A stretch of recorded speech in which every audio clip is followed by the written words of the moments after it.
Hey guys, make sure to subscribe and hit that notification bell to be updated every time I make a new video. Thanks, let's begin. Did we find them? Or did they find us?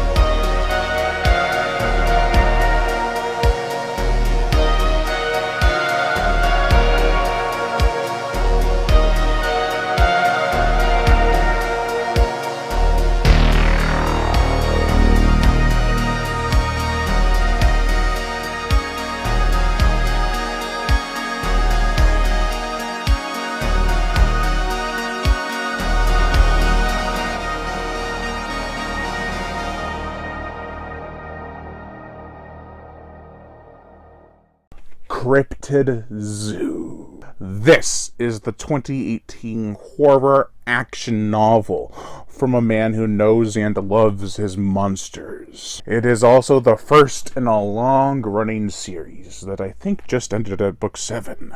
Don't quote me on that. He has started a new series, so I guess I'll just have to read and find out. The plot. Carter Wilde had a vision for a zoo. Sought out his crowd pleasers, any piece he could find, intact or separated, and decided to have a showcasing for his property.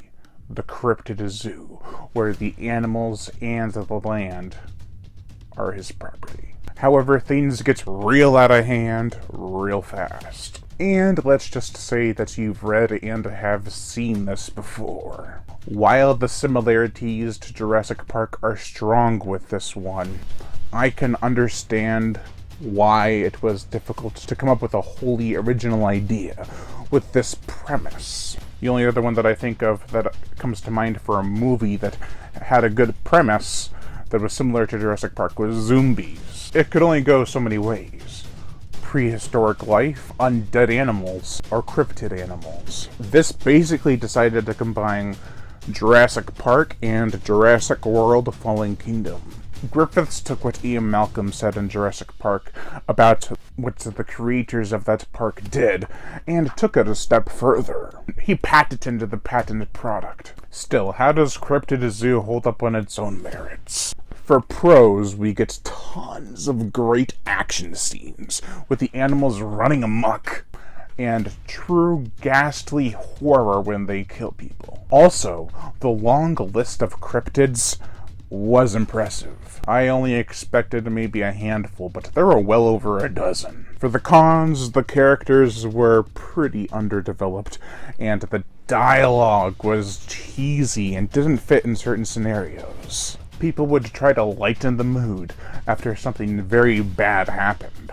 It was way too soon, and the book is too short for that. It barely scratches 140 pages. There was some build-up, but when the attack ensued, that's all the characters focused on. Even the parent characters to the character kid were very unrealistic. Also, it's not until much later in the book that the characters realize that there was a sabotage that was involved with the cryptid's escape.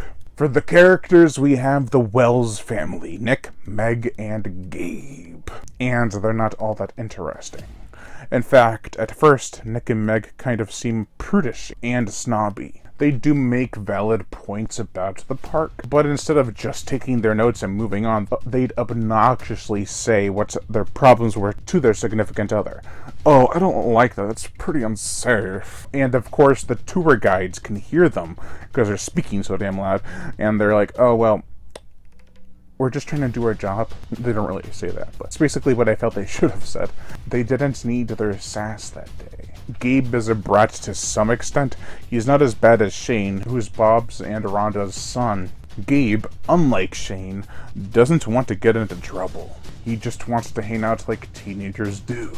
Jack Tremens and Miguel Walla are two professional hunters who help to wrangle in the beasts for display. They fight and destroy a lot of the cryptids once they escape, and make for a pretty cool buddy duo. Professor Nora Howard is the scientist who helped bring the creatures to life, or nursed whatever was there. Not all the animals are clones, but some of them are, based on like hair or other follicle parts of the body from the creatures like Bigfoot. She works alongside Dr. McCabe, who turns out to be quite the nasty man.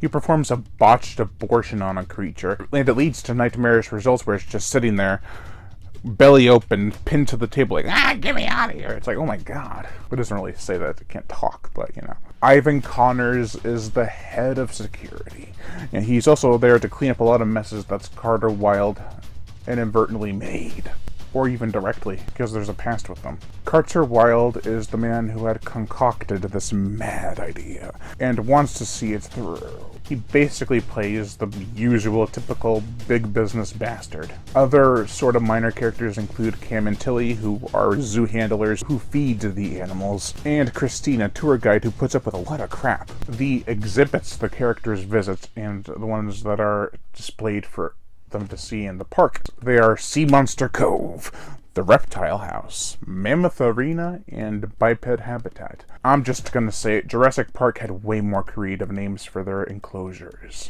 But they are conveniently, strategically placed to push the plot forward. There are way more than the usual name brand cryptids. Of course, we get to Bigfoot, Yeti, Chupacabra, a version of the Loch Ness Monster.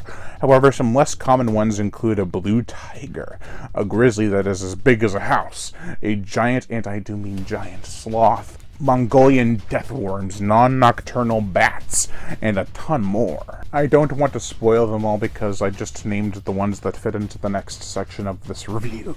Now there are 170 people in this park. By the end, supposedly, 15 or so make it onto the bus, and 5 or 6 others manage to get away with alternative means of transportation. You know what that means? You get a lot of carnage. Maybe not that much, but a lot. The gore! I would add an effects section here. I tried to justify it, but couldn't. However, there is an effects technician, Bert, who worked in Hollywood. Anyway, he works here now at Cryptid Zoo, and his animatronics are so lifelike that the visitors and even some of the staff couldn't tell them apart. Hell, he even gets an animatronic to actually fight a real creature. And while it was quick, the concept was bomb. To get to the meat of it, there is a nightmarish scene where the chupacabras are seen sucking on the blood of a goat. Now, the goat's not killed, he's just being feasted upon. You can barely even see it, their eyes just glow, and the faintly illuminated dark. Hashtag not my Nessie fights a grizzly near the end. That same grizzly causes a ton of damage and death, as well as fights like with the gargantuan sloth. The worms are seen sucking or absorbing people like they're drinking their blood through straws or something. And the aerial animals drop a guy 25 stories until he makes a mess when splattering onto the ground. And one even impales a guy with its tail. There is a lot of carnage in this book. Man, woman, child, none are safe. It does get a bit horrific, but that damned dialogue, it just throws me off. The characters see some disturbing shit, but make a joke a few paragraphs later. Slow down, my dude. Slow down. For the proposed film score, Bear McCreary would be an awesome choice given his score to Godzilla, King of the Monsters. I think it would make a fun premise all the more enjoyable. It would be loud yet stylish. He likes to use instruments that are akin to what the concept of the movie is, or to the scenes that certain things play out in. Here I assume a lot of tribal beats would be implemented during the on-land scenes, and more aquatic sounds, like chimes or stuff like that, I don't know, would be cool for the underwater scenes. Harps even, maybe. Overall, this one was a bit rough, guys. It wasn't a terrible book. It is surely fun in a guilty pleasure sort of way. Still, I see improvement from the author. He has a cool idea here. Kind of also cut out the middleman. It's like the first Jurassic Park and Jurassic World: The Fallen Kingdom mushed together. I can see why he did it too. He wanted to bank on Jurassic World Dominion in advance of the actual movie. I don't blame him, it's a smart business strategy. Give Cryptid Zoo a read if you want fluff with tons of carnage and an outlandish concept. If you want a more realistic story and true tension, then read Jurassic Park. This one was alright. I have nothing against the author. I'll still read the other books in the series and give my reviews for them. So, stay tuned. Overall, I give Cryptid Zoo a 2 out of 5. Thank you all for watching, and Lion Brian Gatto, the Horror Shark. Make sure to like, comment on, as well as share this video. Like my Facebook fan page and support me on Patreon, where even $1 a month will help keep the channel going on strong, and I greatly appreciate it. Plus you get access to body counts and other music videos that you cannot get on YouTube because of copyright and age restriction. You'll also get early access to certain videos that are going to be on YouTube, so that'd be cool. Monetary support, if you want to support the channel through PayPal, it's horrorshow37@gmail.com. I greatly appreciate that too. But if you don't want to support me with any money, just hit that notification bell to be notified every time I make a new video. And as always, subscribe.